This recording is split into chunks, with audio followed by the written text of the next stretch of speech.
It's believed that the famous Qutub Minar of Delhi was built by Qutbuddin Aibak about 800 years ago.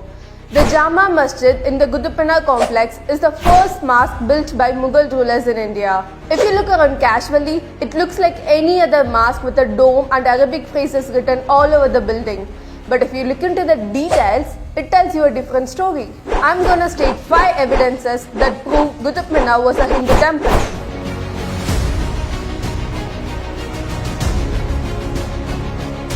Number 1. Pillars. The pillars of Qutub Minar complex tells you the same story again and again.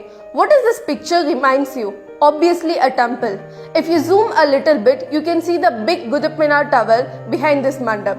The carvings of Lord Ganesha, Gomata, bells, lotuses, women goddesses, Gopuram are still standing as a rock-solid evidence to prove that the mosque was built over the demolition of temple.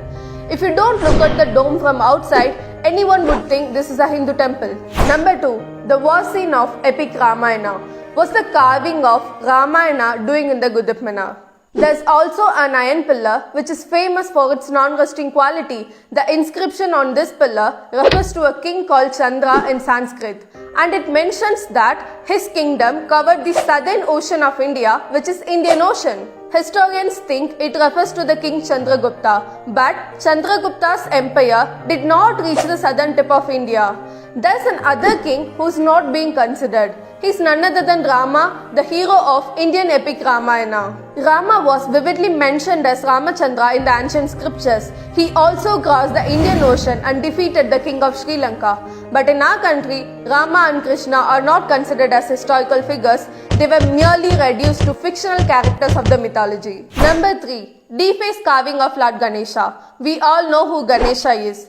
Why would Qutbuddin Aibak make a carving of Ganesha in a mosque?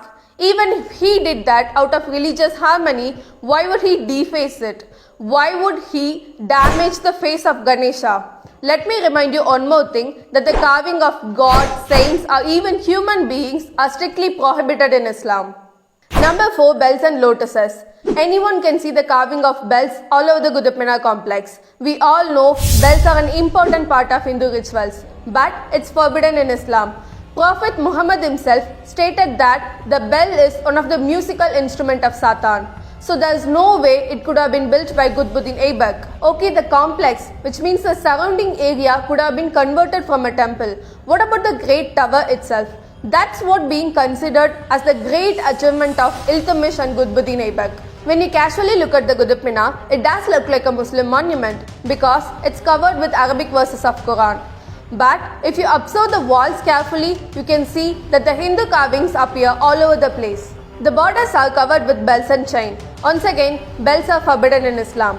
And the same exact design of bells and chain can be found on the damaged temple of Qutub Minar complex.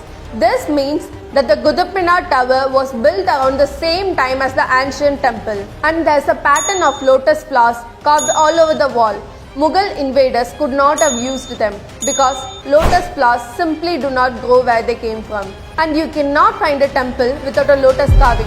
Lotuses are that important in Indian culture. Number 5. The inscription on the walls of Jama Masjid. This is the most important part. There is an Arabic inscription on its eastern gateway which says the materials of 27 temples, on each of which 20 lakh Delhiwalas had been spent, were used in the construction of this mosque. The inscription was translated by Safar Hassan in his book An Historical Memoir of Qutub, which is reproduced with the permission of Archaeological Survey of India in 1998. I'm not simply making up stories. Anyone who has little knowledge in history knows that the famous Qutub Minar was built over the demolition of 27 temples.